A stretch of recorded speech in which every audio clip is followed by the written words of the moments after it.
Welcome back to our channel. We have a special guest today with us. Sir, would you like to introduce yourself? Yes, sure. So my name is Rahul Kumar Karmali, and I am a game developer. Proficiency I am having in VR development also. So if you have any questions, I can tackle. Sure. All right, then. So, with that, we have a lot of questions that we usually get. So, I'll begin with the basic one first. Would you tell us that what is a VR app and what are some of the key benefits that businesses can gain from developing VR applications? Basically, VR that means virtual reality. It means that you can interact with the virtual objects. It can make you able feel like you are inside the virtual world, and even though you can interact with the objects, like you can drag, drop, you can throw the objects, even though you can paint over there. And let's talk about it, the how it can be beneficial for the businesses. So maybe it can be used for like before manufacturing a product, right? If you do the virtual production of it and you can test it out whether it's working or not, and then go for the production of its actual manufacturing, that would be a great benefit for the company and the organization, right? And basically, if you go for the second part of it, like simulation kind of application on it, Right. so before going on the actual road, what you can do is you can drive instead of and practice in virtual reality. Like, isn't it so cool? So basically, there are so many applications related to this also. You can drive a truck, car, and even though you can control a flight, you can just take off the aircraft too, right? And basically, one of the most common thing in right now, we can virtually connect with each other by by seeing our avatars, and like we can sitting remotely, we can interact with each other by joining in a common room, and we can interact with the people that we are not physically here, right? And even though we can use it in very kind of a training purpose and a healthcare related, even though if simulation can be used for not only for the driving purpose, we can use it as for medical treatment and theory also. So, that's really interesting. Yeah. Anyway, what do you see as the future of VR apps? How do you think they'll evolve in the coming years? Like basically, if you see right now also, the headsets are right now, it's not much lighter, right? So enhancement in the future, like it can have a lighter weight, it can be a wireless, right? And even though right now what we are facing the issue is, the main thing is optimization of the VR applications right now. So if we go ahead in future and see, like there will be a great enhancement in the graphics also, there will be automatically like optimized things will be there, and we can use and see the more immersive environment and all the realistic things in virtual world. So that can be a plus point of it.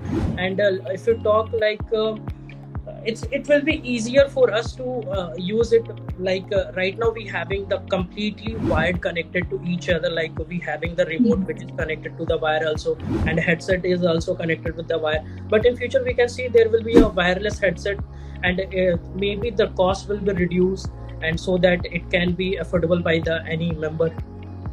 Right. So, is it possible to like convert the existing mobile app into VR apps? If so, what does the process typically involves? So basically, if you want to convert application that is already made in market and that is already available in the market, and you need to convert that, so basically like you need to check it out. You need to go through the application, that whether the function is really adoptable, or it's just things that not be convertible in the VR application. Most of the cases it doesn't happen, but if you see, like firstly you need to check whether the conditions, like if you are pressing the button and something is happening, right? So you convert that input by using game engines or whatever the platform you are using for the development. You need to make sure that you are putting a right inputs, like for just in a simple application you are clicking a button and something is happening. But in VR application, what is like you need to give input as a hand gestures, or you are just controlling the remotes, right?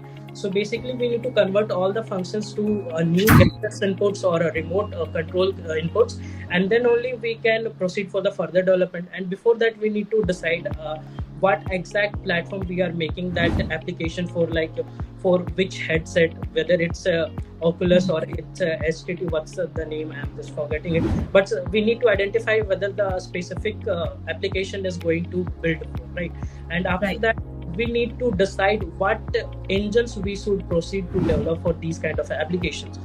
For right now, it's commonly used in Unity. Like we can Unity we can easily develop the VR applications. It's so quite easier. And even though the other side is Unreal Engine is a very powerful engine in which we can, it's a highly optimized and we can use a high graphics on it, right? But in Unity we can also use it, but not as much as an Unreal that offers a great graphics, right? So basically we need to decide, we need to choose the engines, and further we need to develop on that.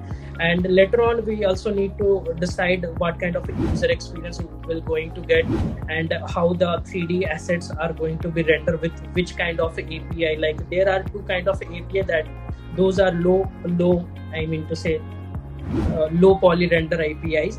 So Right. so Sure. basically before like after choosing the engine we need to decide like not to decide, but we need to, it's a part of process, we need to optimize that application, and after optimizing the final step is launching of the application. Right. So, monetization is really crucial for any apps. So, could you suggest like how can businesses effectively monetize their VR apps?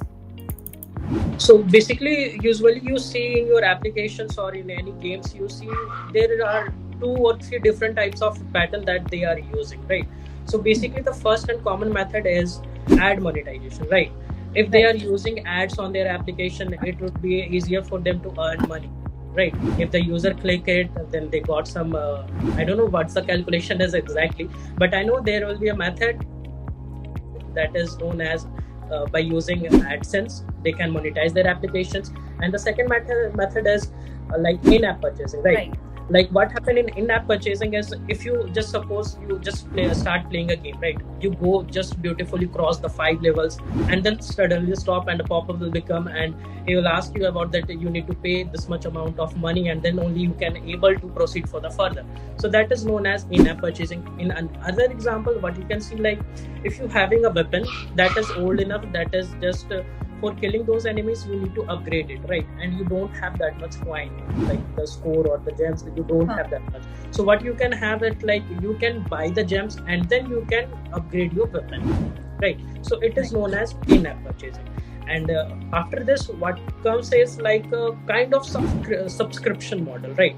So what happens is like the application providers is offer you a certain period of time that if you pay this amount of money, then we will offer you this much of content for this while, right? If you do so, then like usually we see like how the Netflix work, how the Hotstar works. Yeah, basically that's the subscription model. And beside of that, what we have is another thing is like sell one time, or it's a kind of one time purchase, right? Okay. Like suppose we listed our application in this much amount of money. If the user is paid that much amount of money, it's the application is completely his. That means no need to pay for in future or for anything else. One time purchase sort of thing, right? One time purchase, right? Absolutely right. Okay. So, apart from that, like how can VR app enhance customer engagement? Are there any specific features or strategies that work particularly well? Yeah, there are certain things which can be like related for engaging a customer. Like what happens usually, do you think like in sometimes the user will like right now also user will not go for doing a shopping thing and doing whatever glossary, whatever they want, just open the application, they just click it and just buy it, right? So what gonna happen is like we gonna try on in ourselves only. If you are going to just buy something on Miso or whatever the like e-commerce site, you are just saying something, so isn't it better that you can try it in yourself before buying it? So that would can be be possible. Yeah, that can be possible by implementing the AR and MR and the virtual reality. Like it's a combination of AR and VR. Like the dress is like virtually, and AR that means augmented reality. And with your mixed reality, it can be happened by you can try the things that you're gonna buy or you are willing to buy it from the online stores. So by doing this, it can be more engaging for the customers. They can gain attention and they can come back and come back. So this is the first thing that Tryon can be engaged customers more for shoppings. And the next thing is like we can in any kind of application for engagement, we can add games on it, we can give challenges time over time, and even though we can at the end we can give the reward to them, right? And basically like after this we can add customization of their avatars if they are meeting in social kind of a platform, like they are having a event and a gathering kind of a thing in virtual reality. Before getting an entry over there, you can customize your character, right? You can customize your completely face, you can customize your outfits, you can wear different types of accessories to look cool and all.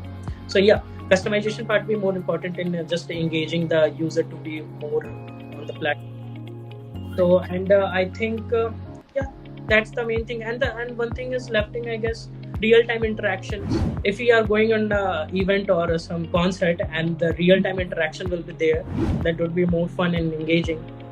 Right, that's true. So what tips do you have for the businesses to optimize their VR apps for better performance across various devices? So basically the most common thing is right now for any kind of application is the optimization, right? Right.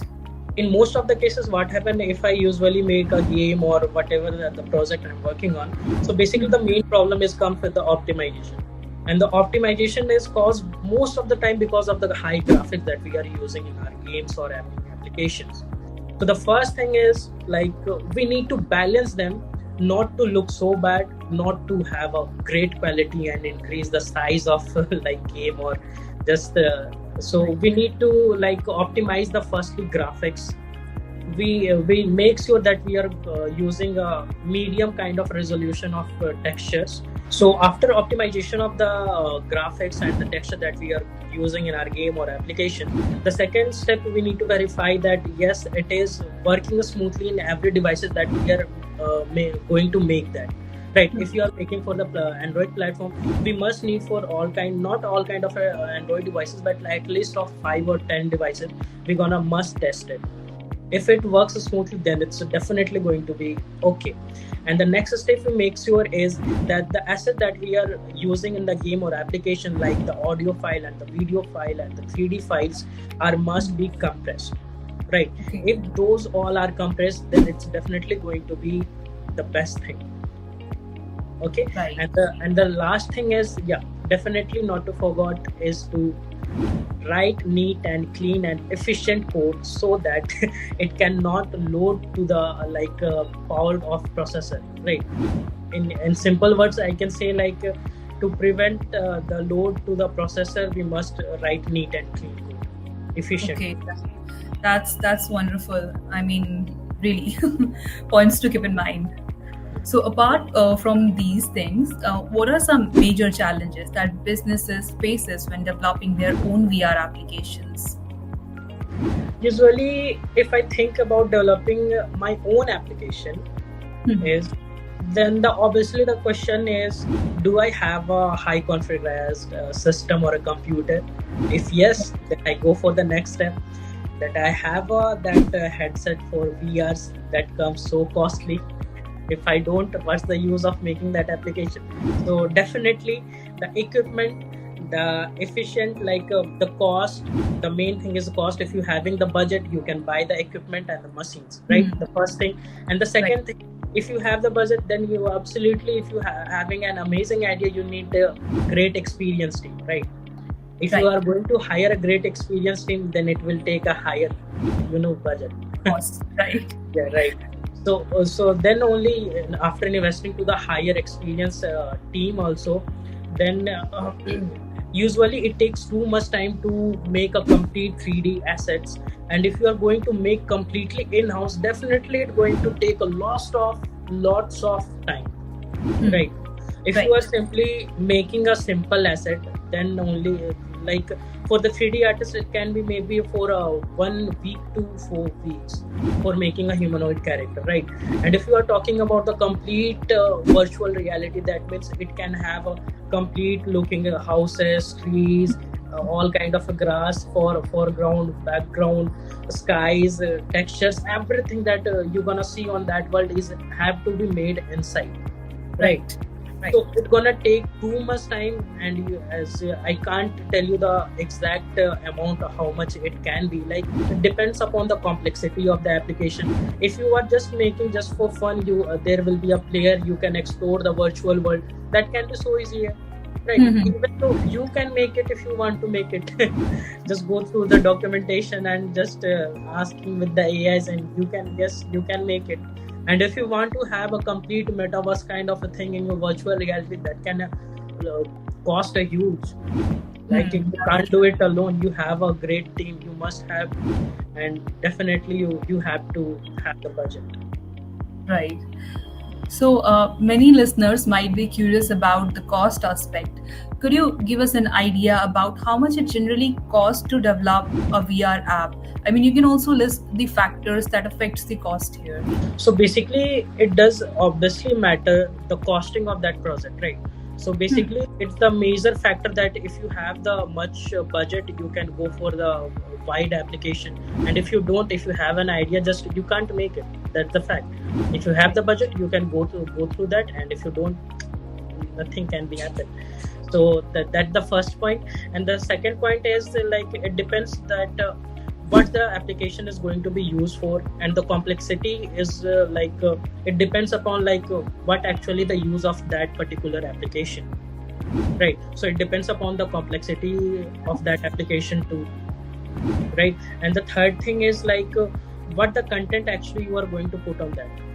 Like for high quality content, it can be time taken. Like for the 3D artist also, if you are going to hire, he must be experienced so that he can utilize his proficiency and efficiency to make it in a small time, right? So that's the matter too.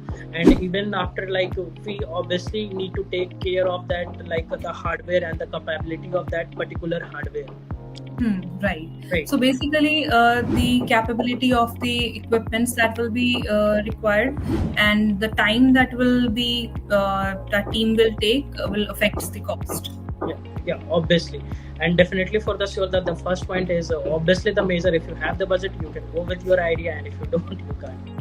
And the last thing is the monetization and distributing of that application. Right. It's the most challenging part. And before this, the one thing is marketing. You need to understand the marketing, right? Whether the market actually ready for this application or not. You have a completely wide variety of application, and if you do so much amazing and your application have amazing features, but still the user are not ready for that application, what's the use of that, right? So understanding of the market is obviously a great point, right? And yes, so, the last point is monetization and distributing of the applications. Okay, that's wonderful. So moving forward, what are some of the most common mistakes that businesses usually make in VR app development, and how can they avoid them? So the most common thing is we just, as a developer, we just don't think about in the initial stage how the user will feel. So we miss this major point, that is neglecting the user comfortability. Right. If we do the priority to the user comfortability, we are going to prevent from motion shaking, right? That means we are going to provide a smooth moment in that game or applications. That's the major point. We obviously prioritize the user comfortability, right? And the second thing is we fail to optimize the game or applications. Like the performance that we need is not up to the mark. So that because we are not optimizing it properly. So that's the major point, failing in optimization, right? And if we talk about the next point, it is about we are missing the understanding of the limitation of a hardware, that what's the exact capability of this hardware and how much it can be tolerated. Right. And the last point is we miss to understand the cost of the development and time. That's the important part. Yeah. So finally, could you shed some light on the common technology stack that are used in the development of VR apps? Yeah, definitely, for sure. I can give you the brief, complete flow by step if you want to make a VR application. Yeah. So basically what we do is usually like we obviously need to choose a engine in which we are going to make it, right? And it's not a very big task or something that no one can do it. Everyone can do it if they want to do it, right? So basically they need to have an idea, then they can choose the engine in which engine they want to make it. So basically in market there are two famous engine, one is Unity engine and there is Unreal Engine, right? So Real. basically you need to have a little bit knowledge of a C# programming language or just a C++, right? Right. In Unity it offers like hard coding thing, like you need to code it with your own fingers using C# language. But in Unreal, what is beneficial is you can easily create a prototyping of any kind of application, whether it's a VR or AR or whatever, because it's provide a blueprinting method. Okay. So you just simply just drag and drop the lines and nodes and just type the keyword and automatically the function will pop up and you can directly connect it. Right. So this is the major difference between the like Unity and Unreal. So basically it depends upon you what kind of application you want to make it, and if you choose the Unity engine, you definitely need to have a little knowledge of coding. And yes, of course, if you are going to use for Unreal, yeah, coding is important, but not that much. Right. So basically what will happen, like in Unity also there are only two type of graphics API, both are very low graphics API. So later on, after making your own application, you came to know that these are the APIs. So not like I'm not going to discuss it right now. So what is happening is, for just to have the 3D content, if suppose you want to make it for your own, what you can have is like you can use Blender, you can use Maya, you can use 3ds Max. These three softwares are very companies standard, like everyone right now is using these software, and Blender is very easy to use, right? So you can just simply create whatever low poly art or whatever you want to have it in your scene or game, just make it over there. And even though you can animate on there, you can do the texturing, you can do the sculpting, whatever you want to do in 3D objects, you can do it in one place, that is Blender, right? So you're implying it's easy. I can do that. It's very easy. You can do it. Yes, I make sure you will do that. There are lots of tutorials over there in the internet. You can simply go ahead and just start doing. You can create your own interior within 2 days if you're really eager to learn it. Yeah, that's the thing. And after making the complete assets in the Blender, what you need to do is just export it from there and import it in Unity. The best format is FBX format with the embedded texture, so that I'll explain it later, but it doesn't matter. So you need to import it in Unity, and then just placing the objects in your scenes around your camera, and that's how you can create a beautiful environment by doing some lighting, by adding some post processing, by just doing this and that. Yes, you can have it a wonderful. And yes, if you want to have it interactable with the other person, what you need to have is multiplayer thing. Right? Okay. Yeah, right. Yeah. So for multiplayer thing, it's a little bit more complex rather than if you compare to the single player thing. So if you are using, then you need to use a Photon Unity network system, right? That's a PUN. So by using that method, you can have your multiplayer game ready or a virtual world ready, where you can create a room and you can share the passcode with your another friend. He can join that room and you can interact with both each other. Well, wow, that was really insightful. Thank you so much, Rahul, for your time, and we'll keep sharing more such informative videos in coming days with our audience. So stay tuned for more. Thank you.